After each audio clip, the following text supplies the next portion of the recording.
নমস্কার বন্ধুরা, অজানার পথের নতুন পর্বে আপনাদের সকলকে স্বাগত জানাই। রাত পোহালেই পালিত হবে লোকনাথ বাবার তিরোধান দিবস। এই বিশেষ দিনে বাংলার ঘরে ঘরে বাবা লোকনাথের বিশেষ পুজোর আয়োজন হয়। বন্ধুরা, আমার আজকের এই পর্বে থাকছে লোকনাথ বাবার তিরোধান দিবসের সম্পূর্ণ সময়সূচি। এছাড়াও থাকছে এদিনে পুজোর শুভ সময় ও শুভ মুহূর্ত। লোকনাথ বাবাকে কোন ফুলে পুজো করবেন, লোকনাথ বাবার পছন্দের ভোগ কি কি, প্রসাদে এদিন কি দিতে হবে, মিষ্টান্ন ভোগ ও তিরোধান দিবসের মাহাত্ম্য কথা। বন্ধুরা, এই সব তথ্য জানতে হলে অবশ্যই ভিডিওটি স্কিপ না করে শেষ পর্যন্ত দেখতে থাকুন। আগামীকাল 19শে জ্যৈষ্ঠ 1431 ইংরেজি ক্যালেন্ডারের 2রা জুন 2024 রবিবারে ঘরে ঘরে পালিত হবে বাবা লোকনাথ ব্রহ্মচারীর তিরোধান দিবস। বাঙালি ঘরে ঘরেই বাবা লোকনাথ এদিন পূজিত হন। লোকনাথ বাবাকে সামান্য পুজো দিয়েই সন্তুষ্ট করা যায়। লোকনাথ বাবা ভক্তের সব ধরনের ইচ্ছা পূরণ করেন। ঘরোয়া সাধারণ উপকরণেই সম্পন্ন করা হয় বাবা লোকনাথের পুজো এবং উপাসনা। উত্তর 24 পরগনা জেলার কচুয়া গ্রামে এক ব্রাহ্মণ পরিবারে জন্ম হয়েছিল তাঁর। লোকনাথ দেবের বাবা ছিলেন রামনারায়ণ ঘোষাল আর মা কমলা দেবী। অনেকেই মনে করেন বাবা লোকনাথ হলেন স্বয়ং দেবাদিদেব মহাদেবের অবতার। লোকনাথ দেব বরাবরই তাঁর ভক্তদের কাছে খুবই জাগ্রত একজন দেবতা। বাবা লোকনাথ বরাবরই খুবই সাধারণ জীবনযাপন করতেন, তাই খুব অল্পেতেই সন্তুষ্ট তিনি। তার পুজোয় কোনো বিশেষ আড়ম্বরের প্রয়োজন হয় না। লোকনাথ বাবার তিরোধান দিবসে তার পুজো অর্চনা করা হয় তার মন্দির এবং ভক্তদের বাড়িতে। সেদিনে পুজোর সর্বোত্তম শুভ মুহূর্ত হল সকাল 6:43 এবং তারপরে সকাল 9:25 পুনরায় দুপুর 12:06 এবং দুপুর 2:47 পুজোর জন্য শুভ সময় রয়েছে।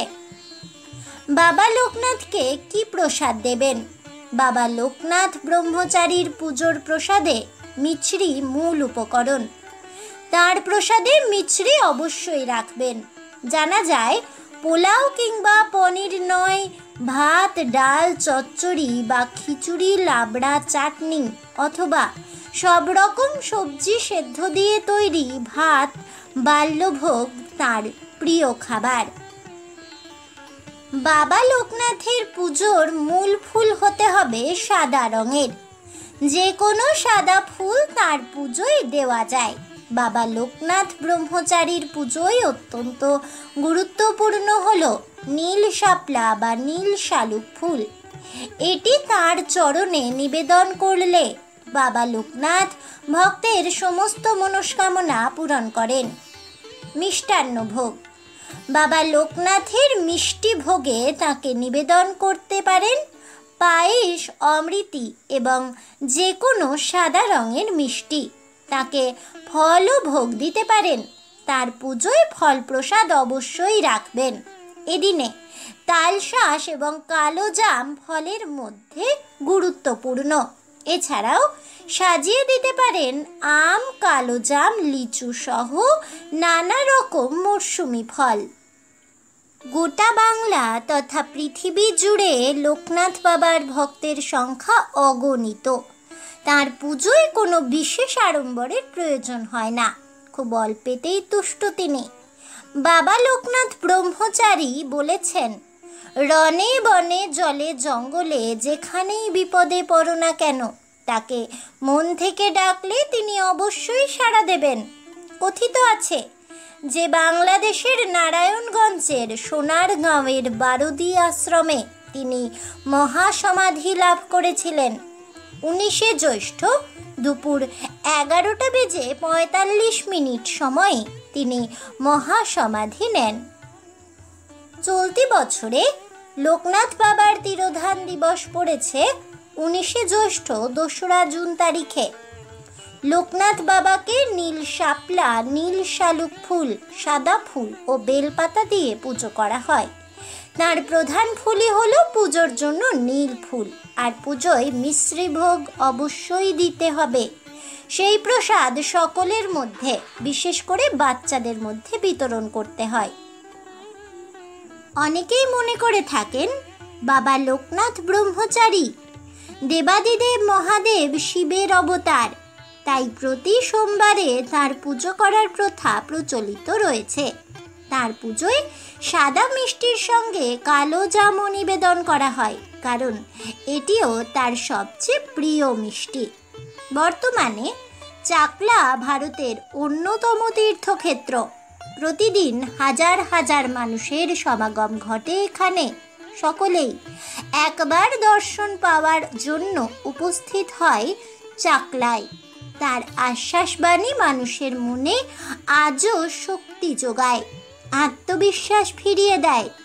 তাই বাবার তিরোধানের পরেও বাংলার ঘরে ঘরে তার আরাধনা ছড়িয়ে পড়েছে এবং এত প্রসিদ্ধি লাভ করেছে।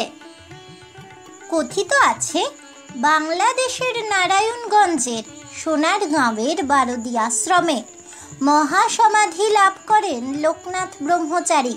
বারদিতে বসবাসকালে এক ভক্ত নিজের ছেলের যক্ষ্মা সারিয়ে দেওয়ার আর্জি নিয়ে তার কাছে আসেন।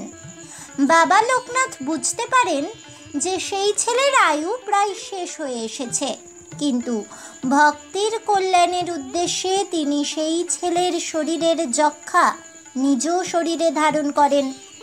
সেই ভক্তের সন্তান ধীরে ধীরে রোগমুক্ত হয়ে ওঠে, কিন্তু কিছুদিনের মধ্যেই তার মৃত্যু হয়।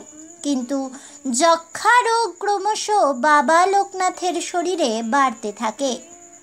19শে জ্যৈষ্ঠ তিনি দেহত্যাগের কথা ঘোষণা করেন। এরপরই বারদি আশ্রমে প্রচুর ভক্ত সমাগম হয়। 19শে জ্যৈষ্ঠ দুপুর 11:45 মহাসমাধিতে মগ্ন হন লোকনাথ ব্রহ্মচারী। এ সময় তার বয়স হয়েছিল 160 বছর। বাবা লোকনাথকে শিবলোকনাথও বলা হয়। নিজের উপদেশের মাধ্যমে বহু যুগ ধরে জগৎ সংসারকে সমৃদ্ধ করেছেন বাবা লোকনাথ। আজও তার সেই বাণী সমানভাবে প্রাসঙ্গিক। লোকনাথ বাবার তিরোধান দিবসে তার কিছু উপদেশ চলুন জেনে নেওয়া যাক। যাহারা আমার নিকট আসিয়া আমার আশ্রয় গ্রহণ করে, তাহাদের দুঃখে আমার হৃদয় আর্দ্র হয়। এই আর্দ্রতাই আমার দয়া, ইহাই আমার শক্তি, যা তাদের উপর প্রসারিত হয় এবং তাহাদের দুঃখ দূর হয়। সত্যের মতো পবিত্র আর কিছু নেই। সত্যি স্বর্গ গমনের একমাত্র সোপান রূপ, তাতে কোনো সন্দেহ নেই। যে ব্যক্তি সকলের সুহৃদ আর যিনি কায়মনোবাক্যে সকলের কল্যাণ সাধন করেন, তিনি যথার্থ জ্ঞানী। অর্থ উপার্জন করা, তা রক্ষা করা আর তা ব্যয় করার সময় বিশ্ব দুঃখ ভোগ করতে হয়। অর্থ সকল অবস্থাতেই মানুষকে কষ্ট দেয়। তাই অর্থ ব্যয় হলে বা চুরি হলে তার জন্য চিন্তা করে কোনো লাভ নেই। গর্জন করবি কিন্তু আহাম্মক হবি না, ক্রোধ করবি কিন্তু ক্রোধান্ধ হবি না। যে ব্যক্তি কৃতজ্ঞ, ধার্মিক, সত্যচারী, উদারচিত্ত, ভক্তিপরায়ণ, জিতেন্দ্রিয়, মর্যাদা রক্ষা করতে জানে আর কখনো আপন সন্তানকে পরিত্যাগ করেন না, এমন ব্যক্তির সঙ্গে বন্ধুত্ব করুন। আমিও তোদের মতোই খাই, দাই, মল মূত্র ত্যাগ করি। আমাকেও তোদের মতোই একজন ভেবে নিস। আমাকে তোরা শরীর ভেবে ভেবেই সব মাটি করলি, আর আমি যে কে তার কাকে বোঝাবো? সবাই তো ছোট ছোট চাওয়া নিয়ে ভুলে রয়েছে, জানলো না প্রকৃত আমি কে। দিন দরিদ্র অসহায় মানুষের হাতে যখন যা দিবি তা আমিই পাবো, আমি গ্রহণ করব। দারিদ্রতায় ভরা সমাজের দুঃখ দূর করার চেষ্টা করবি। গীতা কি? আর নিত্য পাঠ করবার জিনিস যে গীতা, সে গীতা পাঠ করলে কি হবে? তাই গীতা শোনার চেষ্টা করতে হবে। প্রতিটি জীব হৃদয়ে বসে যে ভগবান নিত্য গীতা শোনাচ্ছেন, যেদিন শুনবি সেদিন গীতা হয়ে যাবি। প্রতিদিন রাতে শোবার সময় সারা দিনের কাজের হিসেব নিকেশ করবি, অর্থাৎ ভালো কাজ কি কি করেছিস আর খারাপ কাজ কি কি করেছিস। যে সকল খারাপ বলে বিবেচনা করলি সে সকল কাজ আর যাতে না করতে হয় সেদিকে খেয়াল রাখবি। আমার ওপর আস্থা বিশ্বাস যত বাড়বে ততই তোদের সর্ব অভীষ্ট সফল হবে। যে কর্ম মনে তাপ সৃষ্টি করে তাই হলো পাপ। যে কর্মের মধ্য দিয়ে আত্মসচেতনতা বা শক্তির ভাব মনকে ভরিয়ে তোলে তাই হলো পুণ্য এবং স্বর্গতুল্য। আমি শরীর ছেড়ে দিয়েছি, কিন্তু ভক্তের রক্ষা করার জন্য আমি সর্বদাই ভক্তের সঙ্গে রয়েছি। তোদের চোখ নেই, তাই তো তোরা আমায় দেখেও দেখিস না। পিতা মাতা তারা যতই বৃদ্ধ হোক না কেন, তাদের খুশি করার জন্য বিরক্ত না হয়ে বারবার তাদের প্রশ্নের উত্তর দিবি, আর কোনো কারণ জিজ্ঞাসা না করে তাদের ইচ্ছা পূরণ করার চেষ্টা করবি। সূর্য উঠলে যেমন আধার পালিয়ে যায়, গৃহস্থের ঘুম ভেঙে গেলে যেমন চোর পালিয়ে যায়, ঠিক তেমনি বারবার বিচার করলে খারাপ কাজ করার প্রবৃত্তিও পালিয়ে যায়। লোকনাথ বাবার এই সমস্ত উপদেশগুলি আমাদের জীবনে চলার পথে প্রভূত সাহায্য করে প্রতি মুহূর্তেই। জয় বাবা লোকনাথের জয় হোক, জয় শিব লোকনাথের জয় হোক, জয় লোকনাথ ব্রহ্মচারীর জয় হোক, জয় হোক লোকনাথ বাবার। এই বলে আমার আজকের ভিডিওটি আমি এখানেই শেষ করছি। তাহলে বন্ধুরা, আগামীকাল লোকনাথ বাবার তিরোধান দিবসের সম্পূর্ণ সময়সূচি, সঠিক তারিখ এবং পুজোর শুভ সময় ও শুভ মুহূর্ত, এছাড়াও লোকনাথ বাবার পুজোয় কি কি ভোগ নিবেদন করবেন, লোকনাথ বাবা কোন ফুলে সবচেয়ে সন্তুষ্ট হন এবং লোকনাথ বাবার উপদেশ জানতে পেরে আপনাদের কেমন লাগলো অবশ্যই আমাকে কমেন্টে জানাবেন।